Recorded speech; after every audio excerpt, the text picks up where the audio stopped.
Wealth Radio Show. Dave Littlejohn in studio with Matt Dixon. And if you are just joining us, reminder, podcast will be available tomorrow and you can catch up on that one. And for those folks that join us on the live stream, there's a little bit of show where it turns out we were not live streaming. That was technical error, but we're up and live now. And I'm going to catch everybody up super fast, right? The first one is, what have we been talking about today, right? First of all, the idea that we oftentimes, our emotions and our brains are in conflict with each other. That your emotions can lead you to misinterpret statistics, and as a result, you can misinterpret data. And then what we do is we end up starting to rationalize the things that we want to believe. And that rationalization process can be dangerous, right? Because all of a sudden we're saying, hey, this is this data set and here's the outcome that I believe is going to happen, so I'm looking for the data to confirm this. And we talked about everything from how people may have an irrational fear of like air travel, for example. Statistically, you're way safer to travel by air than probably walk on a sidewalk. Yeah. But people believe that, well, some people die in plane crashes, which is real, so they just won't get on a plane. And then the flip side of it is that we can be overconfident in our chances and do ridiculous things too, like people playing the lottery when there's statistically no chance of winning. And one in not even 100 million. That was the example I used earlier, but like the odds of picking all of the Powerball sequence correctly is like 1 in 36 point something. I don't know. It's astronomical, right? And so that doesn't just happen because it's so flipping hard. Now the reality is, yes, it does happen. Somebody wins. So it's not actually zero, but it may as well be zero, right? It's statistically zero because the chance is so small that no person in their right mind would ever do that and expect it to happen. Like what happens is you do that and you're just like praying somehow that it would happen. And then even there, and the dirty little secret is, even if you win, most people don't know how to properly manage it, and so it can ruin your life. But whole separate issue for a different show some other time. We're talking about, before the last break, how the markets price things. Okay. Much of it is psychological in nature, meaning that, yeah, I realize there's all this data about whether or not the company's profitable and whether or not it's got cash on the balance sheet and whether the employees are happy, all those different things. But all that is somebody justifying through the data that they're searching for a reason to own the stock. And it can work both ways, because when I ask the question to people today, with consumer sentiment down and a lot of angry people right now because the news cycle, you could find an issue that you're not happy about. My political representatives don't represent me. You can find that easily, right? So if people are angry and people are frustrated with the rising cost of everything around them, okay, you can find your issues. But how are you going to justify the price you're willing to pay for an investment? That's the mass psychology part. And so when somebody says, I believe the market's going to collapse from here, I go, well, tell me why. And then tell me what you think the odds of that occurring are. And the most common answer I get is a flippant answer, which is, well, I don't know, that's what you're for. I go, but I don't think it's a high probability. So you need to explain to me why you think it's a high probability, because you need to get lots of people to agree with you in order to get everybody to sell things off and have the price drop even further, right? Like you need demand destruction to drive markets down further because nobody's willing to buy it, so the price will keep falling, right?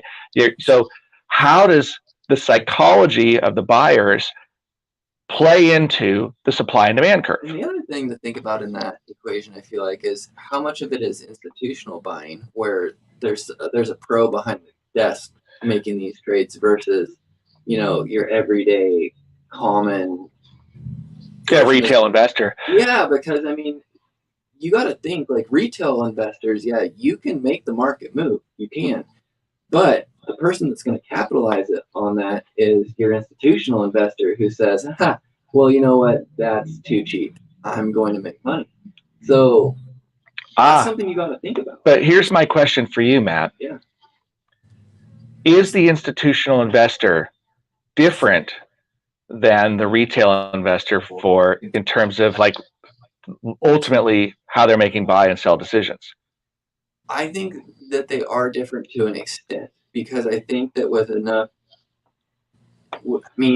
there's always going to be that person that says, I'm scared, I'm moving to cash, and I'm just going to stay there. And they actually don't get back in, really, no matter what the market does, because they're scared, right? Like it could drop 80%, and they could be sitting on the sideline saying, well, I think it's going to go to zero, and I'm not going to do it anymore.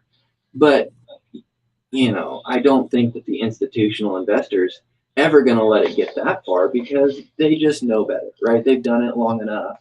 And computers also are doing a lot of these big block trades too. So yeah, and I actually think it's a trick question, because where I'm leading you as a witness right now is that I think what you just suggested is the institutional investor will make different decisions than the retail investor, because they respond to data differently. Yes. And as a result, that tends to play to their advantage. Absolutely. Right. But ultimately, if we talk about, they're just looking at data to make decisions. Yeah, right. They have the same data. Well, and they may actually have more data in some cases. Right, Institutions get some interesting access because if you're going to try to gauge mass psychology, some of it's also, okay, well, do I believe in the company? Do I think other people are going to get behind it too? And can I get in front of those people in the trend? Okay, well, that's one of them, right? Get in front of a trend early. Am I getting it at a price that I think is cheap relative to what other people in the future will be willing to pay for it? Okay, you got to predict the future a little bit for that, right?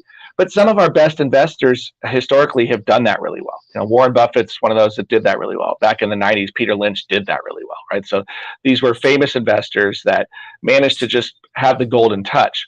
Now, but here's the question. Did they have the golden touch? Were they just statistically the anomaly that happened to rise to the top? Or were they just really good at following their own rules? Well, and that's it too, is that because the funny thing is the rules, they work until they don't, right? I mean, the same things that worked, there's some fundamental principles of investing that have largely not changed over time. But I use this example, it's terrible, gruesome example, but it's just so useful that I still use it anyway. And that is war, right? The basic principles of war are unchanged throughout history. The tactics have changed radically, right? The technology and the ways that wars are conducted have really changed. And as a result, it looks different now than it did hundreds of years ago. But the underlying principles are the same. Investing is kind of like that, right? Like the underlying fundamental principles are largely unchanged, but the tactics and the technology and the speed of information, all of that has made it very, very different. Now, I do think there's another important segue to consider, though, that you sort of hinted at with the institutional versus the retail investor.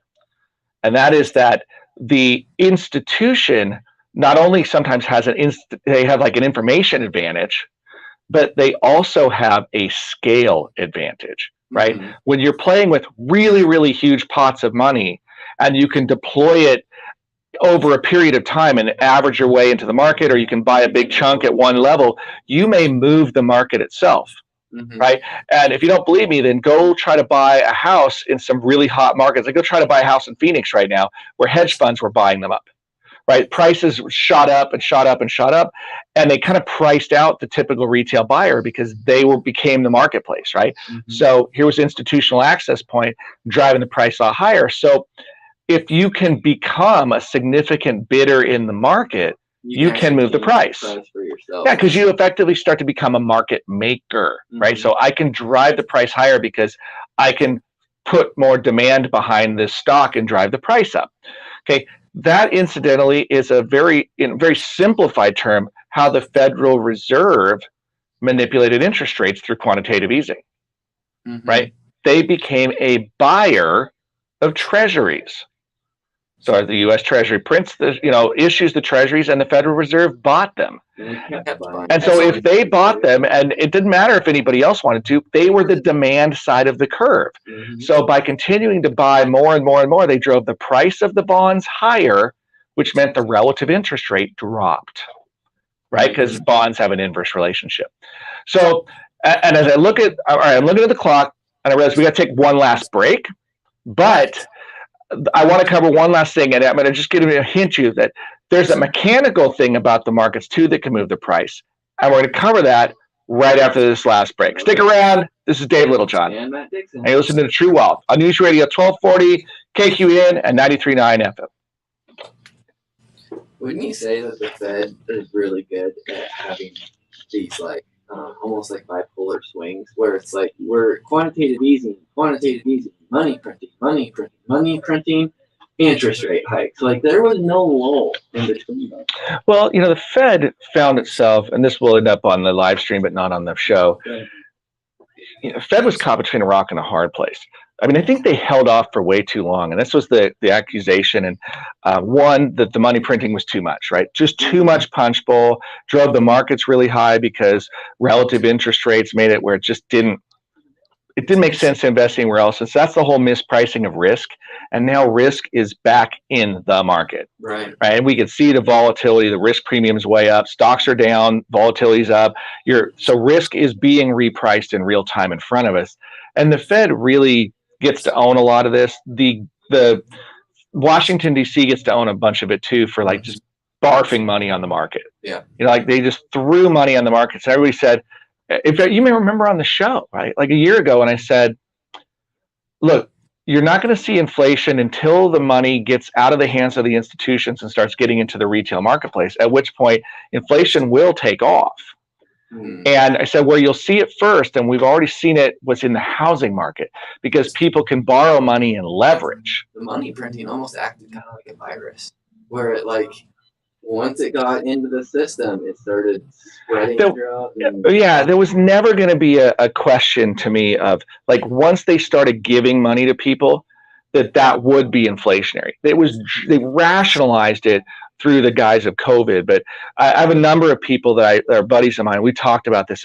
That was basically a beta test of universal basic income. Mm-hmm. Okay, and so the Washington, D.C. beta tested UBI during COVID. And what do you think the results are? Do you think they still go for that? Or, I mean, at some point, do you think it's forced, where it's like we have to have some type of supplement because employers can't raise? Yeah, we're back. We can talk about that. It's a good question. It's a really good question. All right, gang, welcome back to the True Wealth Radio Show. Final segment here, and if you're just tuning in, you're just going to have to catch the podcast to get caught up. I don't have time to recap it at this point. I will tell you this.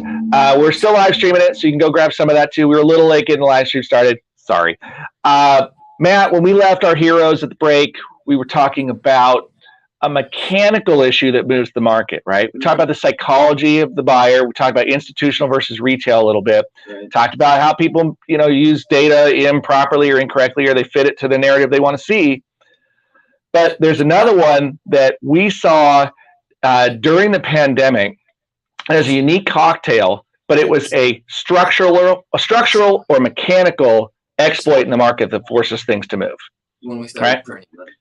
It wasn't just a money printing thing, although I think there was a combination of the money printing and then the fact that a bunch of people were forced out of their jobs and they were wondering what to do with themselves and they're locked in their house. Mm-hmm. And so what we saw was this massive influx of day traders in the retail space. It's true. How many people opened a Robinhood account? Tons of people. And then Robinhood did what they called gamification, right? They made their app interface feel like a game. Mm-hmm. It was novel to do, and they're like, oh, well, no trading costs. Okay, and that's not true. There are trading costs. They're just paid for in an indirect way, in a way that they sell the information of who's trading when downstream to hedge funds. And so the hedge funds got the information before you did. And so that was part of it. They were paying for it through order flow, which gave them, again, an information advantage because they could see where big blocks of money were moving and they could get in front of them. So that was part of it. But who remembers GameStop? Oh, boy. Right? GameStop, which is a kind of not a really remarkable company. They basically started as like a used video game trading store. And then you could buy video games and so forth. But a lot of these games are moving online, and people thought, this is a dying business model, right? I mean, how's this company going to survive? And then there's just the weirdest thing happened, right? The Reddit board. Yeah, the Reddit board and a bunch of individuals started communicating with each other via the internet. And somebody realized that somewhere a group of hedge funds had shorted GameStop.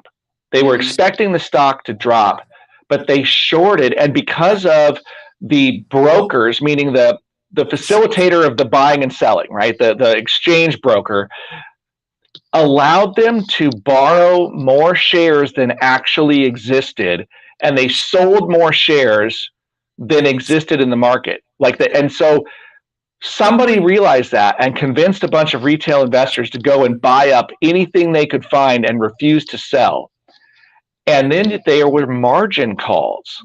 And a margin call is when you borrow money to sell a stock you don't yet own so that you can buy it back at a lower price and make a profit. All these hedge fund guys were looking at this saying, hey, we gotta buy that. So the retail market started buying it and the price started going up. And all of a sudden, they didn't have enough money credit in their account. So these hedge funds needed to either add money to the account to keep their credits intact, or they had to buy the stock and replace it to cover their short position. And they couldn't find any stock because all the retail people bought it up and they refused to sell. And so they had to keep raising the price because this was a supply and demand exploit, right? The demand got super high and the supply was super low. And so the price of the stock went crazy and shot up and up and up. And that was a structural problem in the market where somebody mechanically, legally had to buy that stock and there was none available, which meant they had to pay more and more and more. And that stock went up to hundreds of dollars. I think it got over $500 a share at one point, and many people bought it for like $10, $8 a share. So made crazy money on this mechanical exploit. So now that, by the way, is real. Shouldn't have happened. The fact that the brokerage firms should have never allowed, they shouldn't have let that many shares get shorted in the first place. So there's tremendous blowback now for this because. Do you remember how much blowback there was when Robinhood halted the trading? Oh yeah, well, Robinhood, I have to be careful about this on air, but what it appeared to be was that Robinhood shut down people's ability to buy the stock, but they would allow them to sell it, and they would let the institutional counterparty buy the stock back. So they basically rigged the game against their retail investor at that point. And that has just created all kinds of blowback and trust issues with Robinhood. And it just fans the flames of the distrust of Wall Street. And I got to be honest, I get it. Because people may see me as institutional or you as institutional because we are professionals in this, but we're not an institutional trader. We serve the retail marketplace. Right. And so I look at this and go, that's rigging the game. That's not cool. Right. And so I'm Main Street interacting with Wall Street. I'm not Wall Street direct. And so, we were just as angry about that. Oh, yeah. I don't like unethical capitalism. I don't think that's capitalism. That's exploitative. That's why we have our T-shirts, right? An ethical capitalist, it's like a profits without harming others. And that is a broadly encompassing statement. What's really wild, a lot of people don't think that's possible. It is possible, right? Like you can be sensitive to environmental needs and you can be sensitive to, within reason, social needs. Like nobody's ever going to be happy because some people just look for reasons to be unhappy. Right? I mean, it just blows me away in this world, by the way, that we've got it made. Okay, you've got still with the threat of supply chains and lack of food, and things are expensive, I get it, but largely climate controlled, comfortable, modern medicine, food, transportation, internet. I mean, we have got it made and we invent reasons to be unhappy. The more luxury that we have, the more unhappy people seem to conjure, and the more exotic they're the reason for being unhappy. I'm like, man, we just really define ourselves in misery instead of looking at the glass being half full. So anyway, there's your true wealth takeaway of the day. It's like, guys, what if the glass was actually half full? You're saying we need to have a little travel back in time to the 50s when air conditioning didn't exist. Well, as soon as you say that, somebody's going to go, well, yeah, what about the civil rights movement and this, that, and the other? That's not, you can't win for that one, right? That's not I'm not going for the gotcha there. I'm just saying, why don't we all acknowledge that while there are things that we can improve, there's also a lot of stuff that we didn't get wrong. There's a lot of things that are better. Yeah, there's always room for more, but it's just it's not the end of the world horrible, right? The trend is largely from the lower left to the upper right, and that's just how it is, man. So anyway, there's your key takeaways. Actually, you can get to the main point. We'll have to do it sometime next week about the 4 quadrants of investing. We'll do a part 2 next week. We'll have to do a part 2, but we're out of time for this week. I hear the music playing. So, Matt, how do they reach us if they have investment or financial planning needs? Give us a ring at 541-375-0890. All right, so there you go, gang. That's how you reach us. You can also check us out at littlejohnfs.com, and don't forget to subscribe and get that podcast. Till next time, this has been David Littlejohn. And Matt Dixon. You've been listening to True Wealth on News Radio 93.9 FM and 1240 KQEN. And my people online, thank you for joining us. And again, sorry it was a little bit of a later stop, but at least we crammed a lot more into a shorter presentation so you don't have to watch the video so long. Our takeaways, and by the way, if you are kind of looking at it through our lens, one of the things that we're trying to figure out is, where's this market headed? And our sense is we may still test a little bit lower, and then we're going to try to get a sense of where we're going to go from there. I don't want to predict the future, but we're actually starting to find reasons to be optimistic. So find that silver lining out there, and remember, from an ethical capitalist perspective, put more good into the world than you take back out. If we're all net investors and making things better, it's going to get better. So we'll all do our parts. But thanks for tuning in, as always. Until next time, it's been Dave Littlejohn. Catch you later.